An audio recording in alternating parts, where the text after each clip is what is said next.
Girivaradari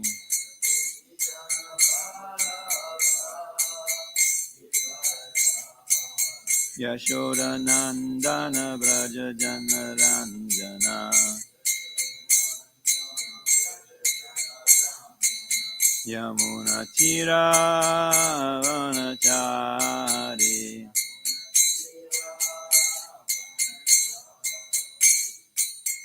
Hare Krishna, Krishna Krishna, Hare Hare, Hare Rama, Rama Rama, Hare Hare.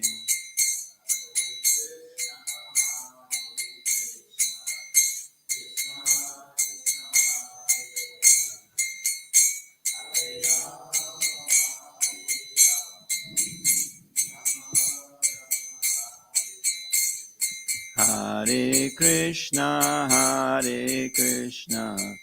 Krishna Krishna, Hare Hare, Hare Rama, Rama Rama, Hare Hare.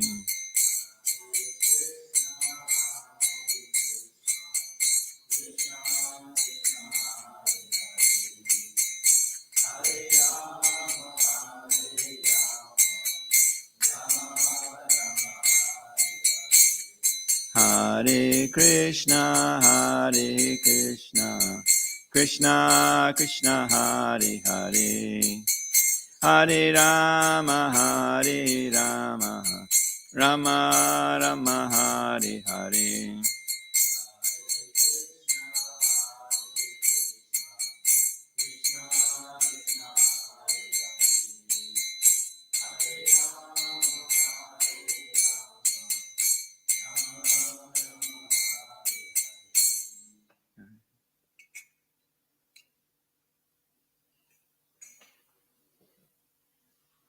So we're going to continue reading from the book entitled Prabhupada, He Built a House in Which the Whole World Can Live.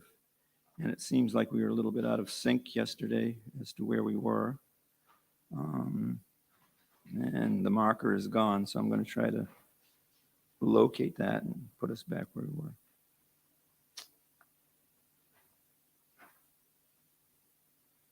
I think we're on page 173. So Prabhupada is now in London and he's meeting the Beatles. We just heard from Mr. George Harrison speaking about the Hare Krishna movement. And Prabhupada was encouraging George to continue chanting the holy name. Prabhupada and his people and John and Yoko and theirs made an odd combination. 2 days after Prabhupada's arrival at Tittenhurst, John and Yoko had flown to Canada to perform with the Plastic Ono Band at Toronto's Rock and Roll Revival at Varsity Stadium. In October, John and Yoko had recorded Wedding Album and begun to work on the film Rock and Roll Circus, and John had recorded Cold Turkey. Although John was usually shy, the devotees working at the main house found him open-hearted and generous with his possessions. He invited the devotees to stay permanently at Tittenhurst and farm. Whatever he had, he said, he would share with them. Eventually, Prabhupada and his disciples departed, but their talks with John at Tittenhurst were reflected in John's song, in a song John wrote around that time, Instant Karma. So all these songs mentioned are from my era. I don't know if any of you have ever heard them, but interestingly enough. There's no marker here, but we're on page 174. Yeah, right here. My understanding is that Srila Prabhupada, after a few days of staying at Tittenhurst, which is John Lennon's estate, decided that the devotee should go in somewhere else because he felt the atmosphere was too degraded. So they left after just a few days. And there's a nice recording, I don't know if anyone's ever heard it, where John Lennon and Yoko Ono had a private audience with Srila Prabhupada. And Srila Prabhupada basically just sang a bhajan while they were there because he felt like, well, I guess he did preach to them a little bit, but he felt like they needed to, since they were musicians, they needed to hear him sing. So it's quite nice, actually. Om Namo Bhagavate Vasudevaya. Om Namo Bhagavate Vasudevaya. Om Namo Bhagavate Vasudevaya. Narayanam Namaskritya Naram Jaiva Narottamam Devim Saraswatim Vyasam Tato Jayopdirayat. Before reciting Srimad Bhagavatam, we must first offer our respectful obeisances unto Lord Narayan, the personality of Godhead, unto Narayan Rishi, the supermost human being, unto Mother Saraswati, the goddess of learning, and Srila Vyasadeva, its author. Shrinvitam Swakata Krishna Punya Shavana Kirtana Rayantastu Bhadrani Vadunoti Saritsatam. Lord Sri Krishna, who is Paramatma in everyone's heart and the benefactor of the truthful devotee, cleanses the desire for material enjoyment from the heart of the devotee who has developed an urge to hear his messages, which are in themselves virtuous when properly heard and chanted. Nasta prayeshu vabadreshu nitya bhagavata sevaya bhagavatuttama shloke bhaktir bhavati naishtuki. By regularly hearing Srimad Bhagavatam and by the rendering of service to the pure devotee, all that is troublesome in the heart is almost completely destroyed, and loving devotional service unto the personality of Godhead, who is praised by transcendental songs, becomes established as an irrevocable fact. Namo Vishnu Padaya Krishna Prasthaya Bhutale Shrimati Bhaktivedanta Swami Namaste Saraswati. Om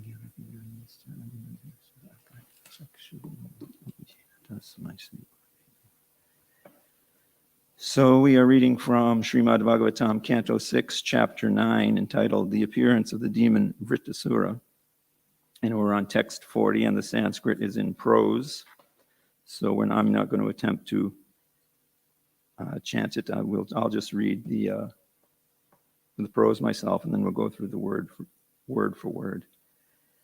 Tribhuvanatma bhavana tri vikrama tri nayana tri loka manoharanubhava tavaiva vibhutayo ditya danujadasya chapitesham upakrama samayo yam iti swatma mayaya suranara mriga mrishrita jalachara kritibir yata paradam dandam dandadaro dadharta evam enam api bhagavan jahi twasrishtam twasritram uta yadi manyase. So I'll say the Sanskrit and you can repeat. Tribhuvana Atma Bhavana. O Lord, you are the shelter of the three worlds because you are the super soul of the three worlds. Trivikrama. O Lord, who assumes the form of Vamana, your your power and your opulence are distributed throughout the three worlds. So Sanskrit is pretty amazing. With a very short word, you can say all of that. The meaning is carried throughout. Trinayana, O maintainer and seer of the three worlds. Triloka Manohara Anubhava,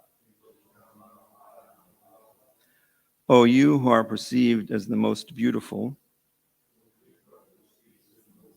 within the three worlds. Tava, of you. Eva, certainly. Vibhutaya, the expansions of energy. Ditija Danuja Adaya,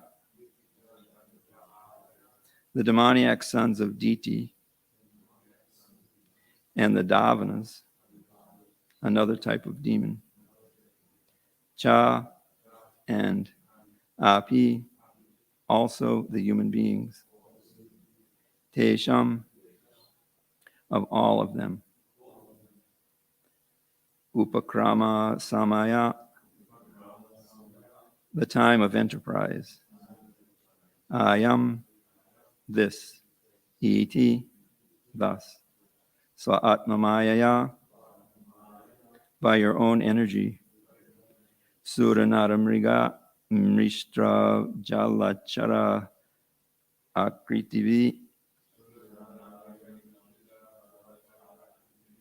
with different forms like those of the demigods, human beings, animals, mixtures, and aquatics. The incarnations Vamana, Lord Ramachandra, Krishna, Varaha, Hayagriva, Nrsinga, Matsya, and Kurma. Yata aparadham, according to their offenses. Dandam, punishment. Dandadara, O supreme chastiser.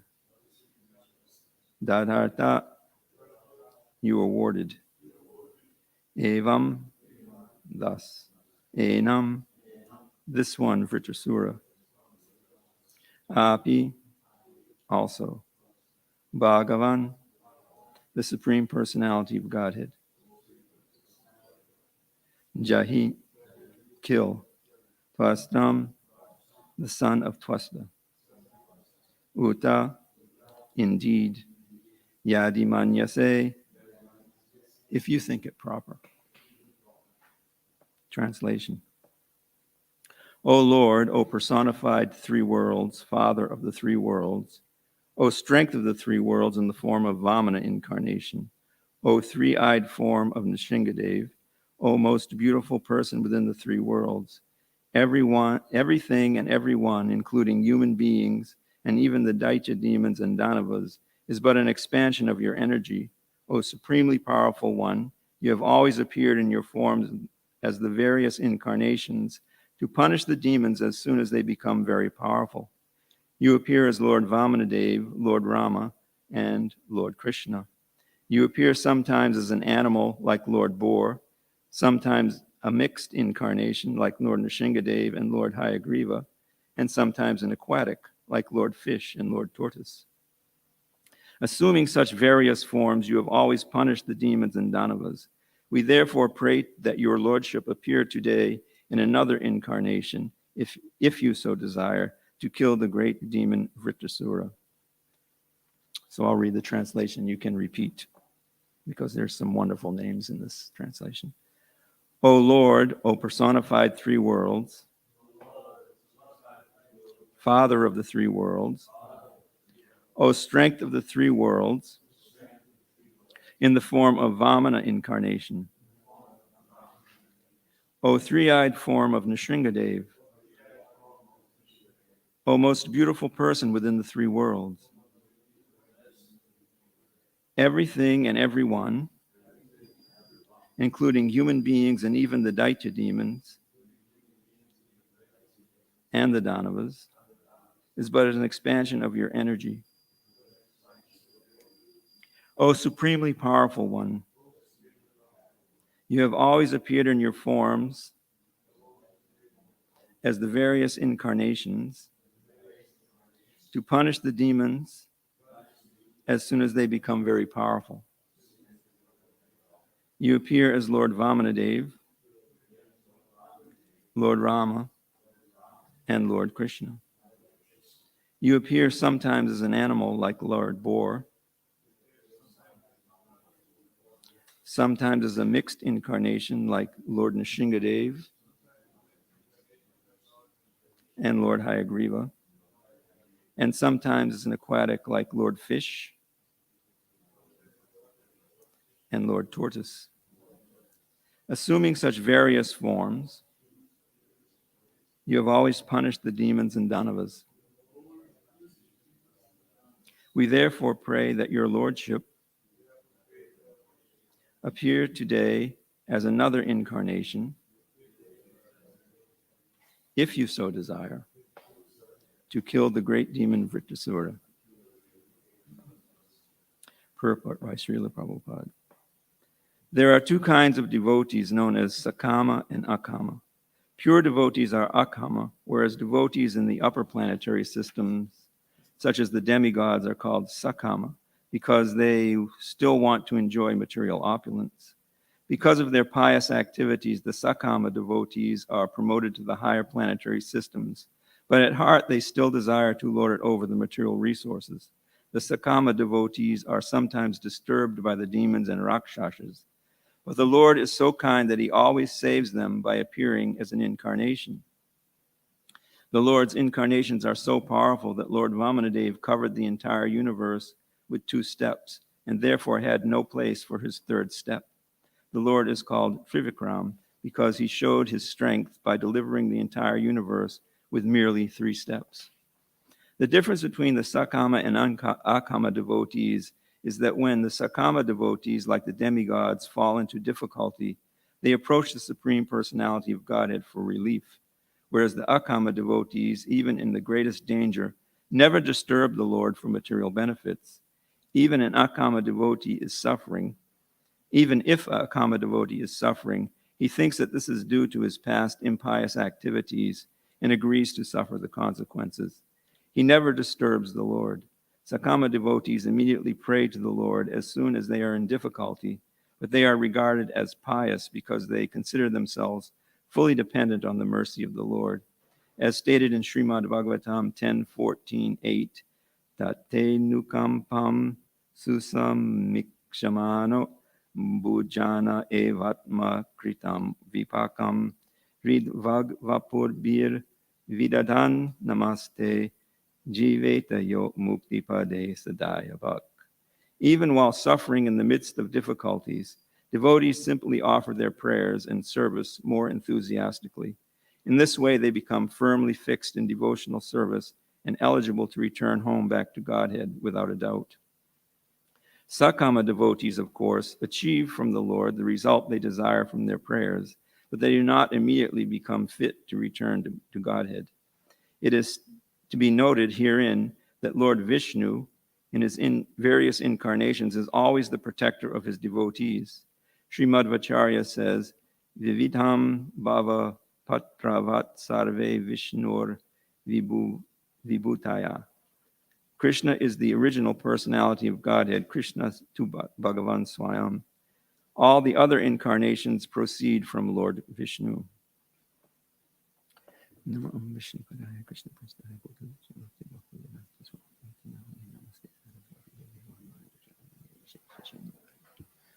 So I was asked to speak this morning on the spur of the moment, and luckily there's a lot to say in this verse, so maybe have something valuable to say.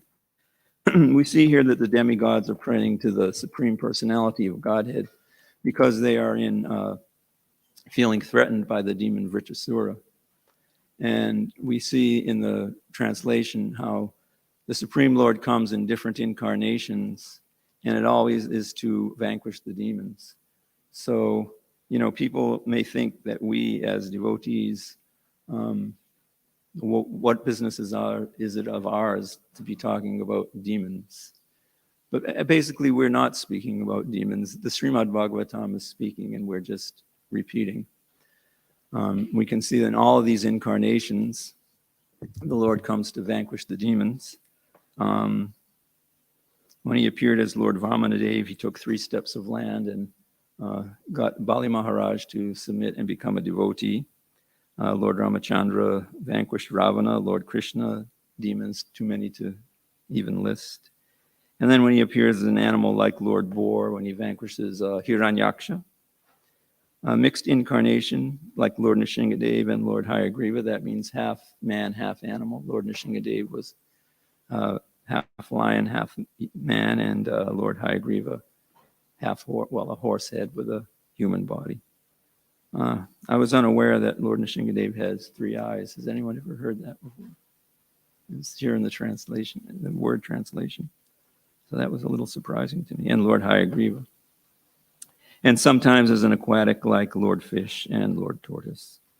So the demigods are praying to the Lord always that he come and protect them. But the akama devotees who have no desire for material opulence don't pray to the Lord like that. What the devotees basically should pray for is the opportunity to render devotional service, because devotional service is a great privilege, and it's not even easily given. When we're chanting the Hare Krishna mantra, we're actually praying to the Lord that he will engage us in his service. The akama devotees basically come and pray to the Lord because they want something, some type of benediction. It's not our business to pray to the Lord for protection or for what our desires are or any other thing other than devotional service, because the Lord already knows what we need and he knows what we want, and better than us, he knows what we should have. So we should trust in the Lord that he will give us what we need when we need it in the form that we need it.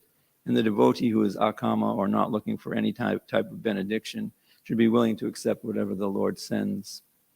Sometimes that may come in a form that may not be so palatable, may not be what's expected. We sometimes are wondering, how is Krishna doing this? Why is Krishna doing this? But the Lord has his own plan. He doesn't need us to figure it out for him and then ask him to do what we think should be done.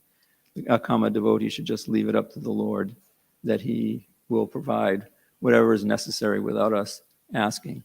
Of course, if there's another devotee in difficulty, we may ask the Lord to protect that devotee or support that devotee in whatever way the Lord sees fit.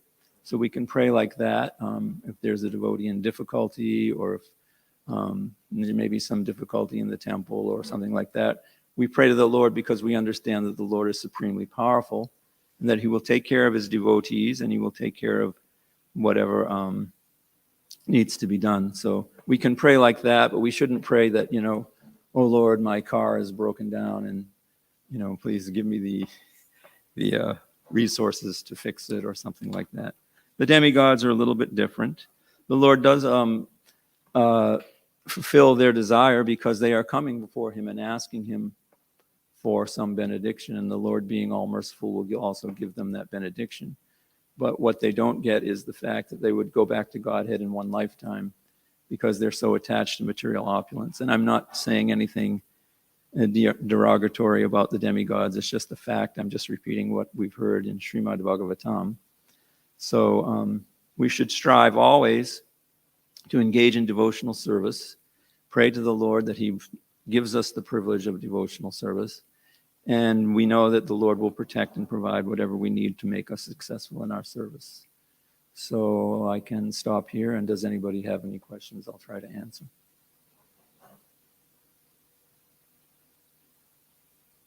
I've said it all. Come on, Pachatapa. I can see the wheels turning.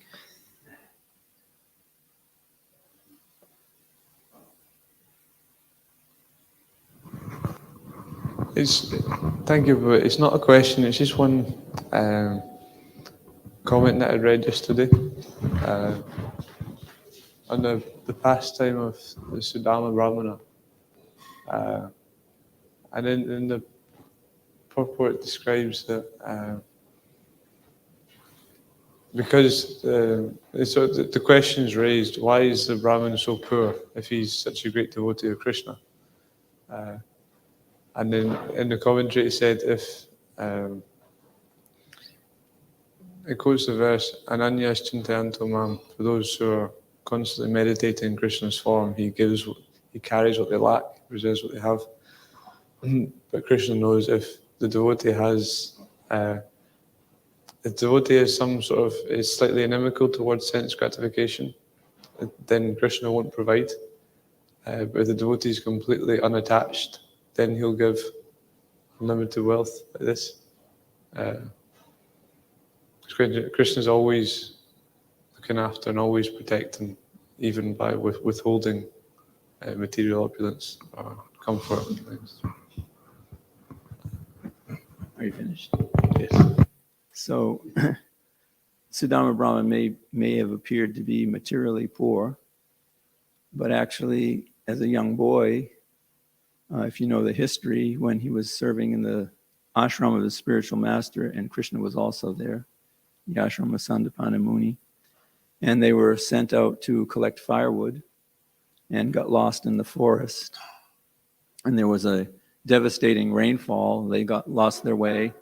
They were out all night, lost, and Sudam was holding Krishna's hand the whole time. So what would make us richer than that? So he may have appeared to be materially poor.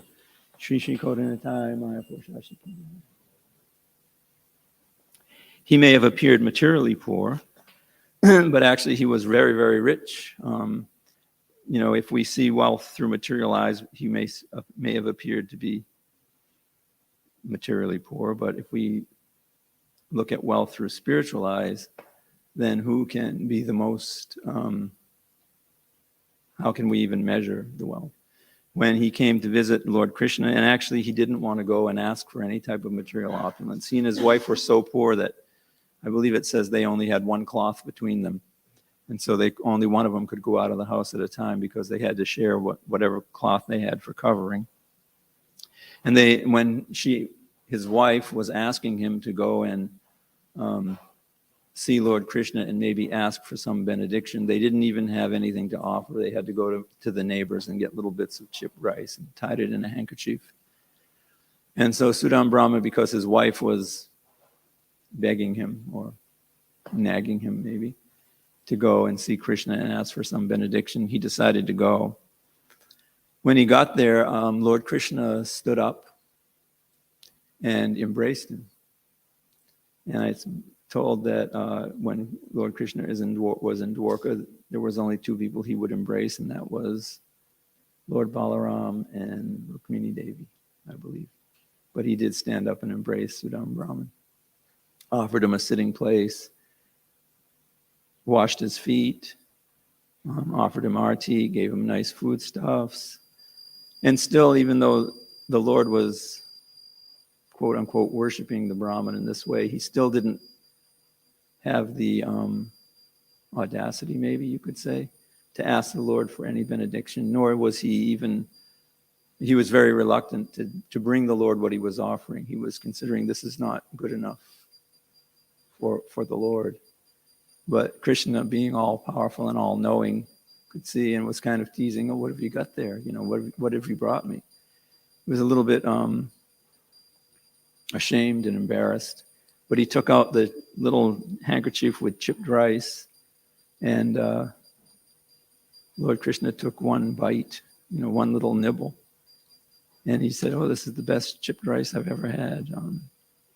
And just by that, taking that little bit of chipped rice, it said that the whole universe became satisfied by this little bit of offering that Sudam Brahman could give to Lord Krishna. And so he left, and he didn't ask for anything, and he went back home, and he couldn't even recognize where he was. He couldn't see where his house was because there was these palatial buildings in place and all these maidservants and manservants coming out to greet him. And he was wondering where he was, and then his wife came out, and she was no longer thin and haggardly. And so Lord Krishna had benedicted him even without his asking. So it may have appeared that, he was materially bereft, but we can't really say that he was poor. We can say that he was very, very wealthy because he had the love and the benediction of the Supreme Personality of Godhead. So I hope that clears it up for you. Any other questions? Yes, Prabhu. Prabhu behind you raised his hand first.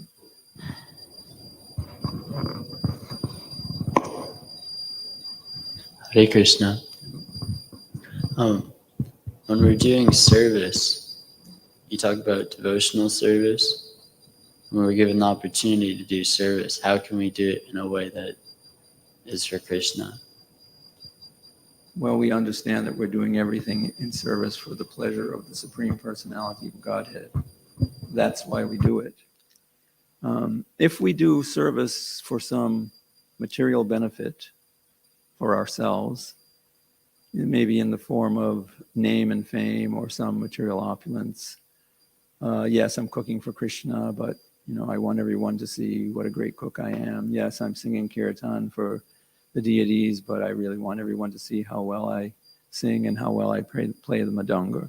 thing like that. If we're not thinking that what I'm doing is for the satisfaction of the Supreme Personality of Godhead, for Krishna's pleasure, then yes, it's service, but it's not service on a truly devotional platform. It's more on a material platform, that someone is doing it for name and fame or some material benefit. Or sometimes you'll see people will come, they'll chant Hare Krishna expecting to get some benediction. I want my son to pass his exams.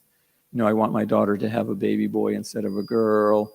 I'm buying a house and I want to make sure that it's blessed or whatever. So sometimes devotees will come and they'll ask for benedictions from the Lord.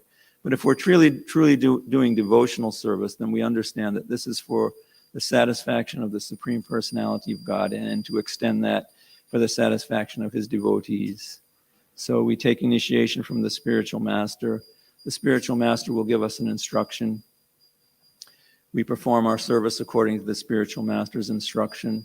The spiritual master becomes pleased. When the spiritual master is pleased, automatically the Supreme Personality of Godhead is pleased. So we're doing it for the satisfaction of the spiritual master, the guru, and for the satisfaction of the Supreme Personality of Godhead. Anything other than that, it could be mixed devotional service. It could be called materially motivated devotional service. But unless we're doing it for the satisfaction of the Supreme Personality of Godhead and his representative, and the other devotees that we serve with also, then it really can't be considered, quote unquote, truly devotional. So always keeping that in mind, that whatever we're doing is for the Lord's pleasure and for the satisfaction of our spiritual master. Does that answer your question? Would anybody like to add anything to that? So, Prabhu, you had a question. So we see this kind of contrast that you mentioned and we'll read in these verses and in other verses of Srimad Bhagavatam, the contrast between a mixed devotee who's sakama with material desires and the nishkama have no material desires, and how those with have material desires fully rely on the Lord for things to happen, and those material desires, they kind of have still faith in the Lord, but they approach him for something, for some relief from distress, protection, or wealth, or whichever, 4 types of different reasons. So I was just wondering, can a person who is sakama, should they try to imitate somebody who is nishkama or akama, who doesn't have any desires, and try to act on that platform? Or you can, kind of, if you are feeling something that, and, approach the Lord, please help me with this, I'm in distress, and etc. Can you help? So it's or you just hold on and think, okay, let's see, what Krishna will do, and just I'm gonna put my faith, and no matter what happens, I just tolerate this. So can you kind of? Well, we should always try to act on the platform that we're on with the idea that we're going to raise ourselves higher. So imitation is not really something that's recommended. Following an example is a better way to put it. Sometimes if we're falsely renounced or engaging in austerities that are beyond our level of realization, it can cause difficulty in our devotional service. If we're expecting some result and it doesn't come based on our imitation or something like that, then we may become frustrated in our devotional service. So we should understand that, yes, by following the example of more advanced devotees rather than imitating, it's a better path. We don't imitate Srila Prabhupada because he's way above our level, but we follow his example. He was surrendering everything to the Supreme Personality of Godhead, made it his life mission, and we should make that our life mission. We should try to do something wonderful for Krishna, but we can't automatically go out and do everything that Srila Prabhupada did. We can't travel around the world and open centers and things like that. But Srila Prabhupada, he started out simple. He started out, in New York City. Well, even before that in India, we saw how he was struggling alone. And I was just reading the other day that Srila Prabhupada was speaking with a bunch of devotees, and he was in Delhi. Yeah, he called it brain fog, brain fag, actually. That he was writing all the articles for Back to Godhead, printing them, acquiring the paper, taking it to the publisher, distributing it, doing everything himself single-handedly. And he said one day he was just walking in Delhi and he experienced what he called brain fag. He couldn't even think or didn't know where he was, and he was just like wandering on the street, and he didn't even have enough money to like get a taxi or whatever. And luckily someone came by that knew him, not coincidentally, but sent by Krishna, as we know, as we can understand, and who took him to his home and cooled him down and gave him, Srila Prabhupada said he gave him medicine, and then the brain fag, as he called it, cleared. So we can see that he started out very humbly by himself, doing everything himself, and then when he came to America, went to America, he was living alone. He even said, I went to America and I was having to stay with people who had meat in the refrigerator. He said, I had to open the refrigerator, and every time I did, there was meat in there. So he was undergoing great, great austerities, seeing where he came from, the exalted position that he was in, and, the cultural background that he had. This was very, very austere for him. But he didn't get discouraged by that. He just carried on, single-handedly started a worldwide international movement. So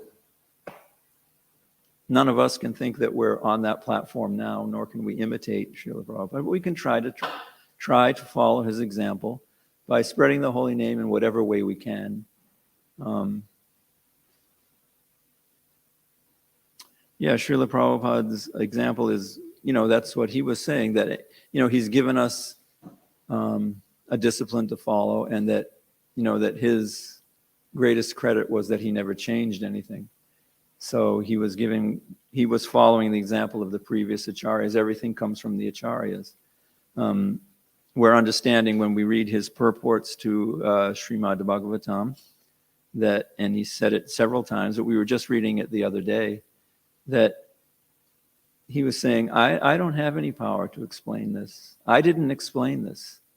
Krishna explained it, and I just wrote it down. He said, even now when I read it, I can't explain it. He said, but when Krishna was speaking, I could explain it, and I put it down for everyone to read it. And so and he's saying that's how it is with the acharyas, is that they're just passing down what's given to them from the previous acharyas.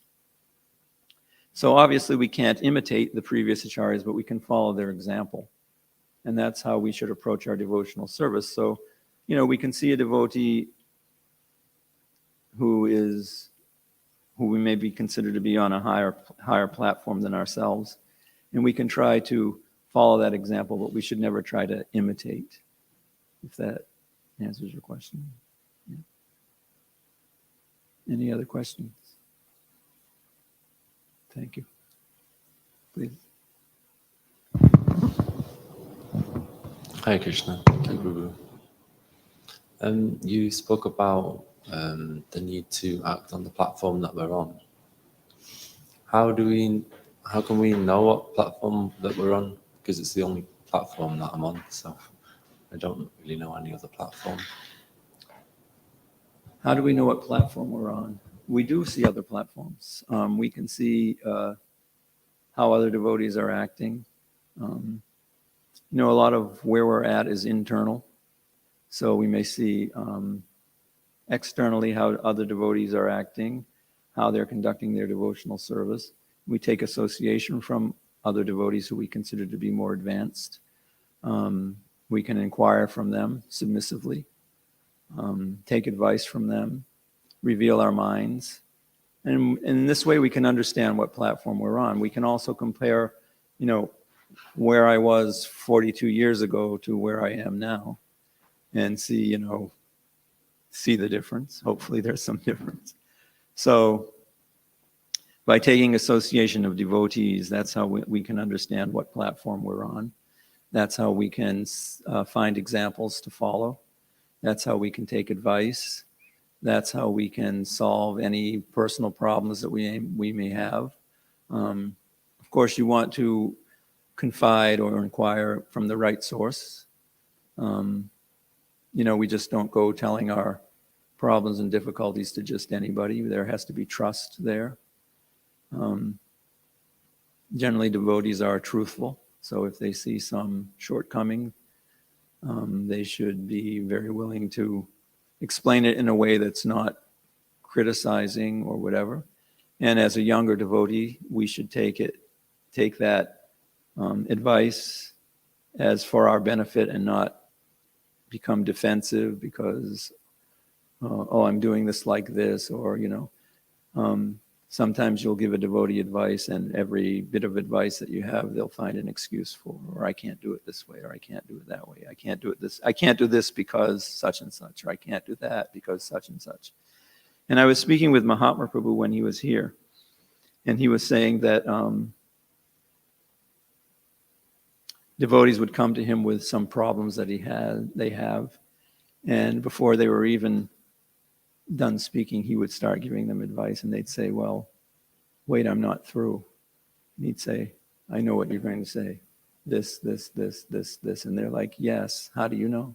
And he's, because that's what every devotee's problems are. I'm not reading your mind. It's just that I've heard from so many devotees, and, there's not a lot of problems in devotional service. If we're following the program, the procedure, the process, then there aren't too many things that can go wrong. We need to engage our mind and senses and control them. Of course, there's unlimited varieties of sense gratification that someone can meditate on. But we learn to fix our mind. We learn that gradually. I can say that through personal experience. And I was just saying it to Prana Prabhu the other day that, after you've been a devotee for such and such a time, we have a tendency to forget how difficult it is to control our mind and senses. It's still there, it's still difficult. But when I think back to when I was a younger devotee, controlling the mind and senses and fixing our minds when we're chanting japa just seems so difficult, like you couldn't overcome it. But, it comes with maturity and age. As your desire for sense gratification starts to burn out, it becomes much easier. So devotees really need to have patience, and they should accept where they are, what platform they're on. If I am on a very, what I consider to be lower level of advancement, then I need to accept that. And if a devotee is giving me advice, even if I don't ask for it, a devotee may say, well, Prabhu, I notice such and such, that you're doing such and such. And perhaps you might consider doing it this way rather than doing it that way. And the devotee will say, Jai, thank you, Prabhu. And if they don't think that the advice is sound, then go to someone that you trust and say, I was told this and I'm thinking this, and can you help me sort this out? So we can understand where we're at by speaking with devotees who we consider to be more advanced, or even devotees on our own, that are on our own level. And even the story of Srila Prabhupada, there was some deity installation or something going on somewhere, and I think Mahatma Prabhu told this story. Everything was going wrong, and Srila Prabhupada was getting more and more disturbed by what or wasn't happening, and some visitor who was there at the temple just went up to him and said, just chant Hare Krishna. And Srila Prabhupada just started chanting Hare Krishna.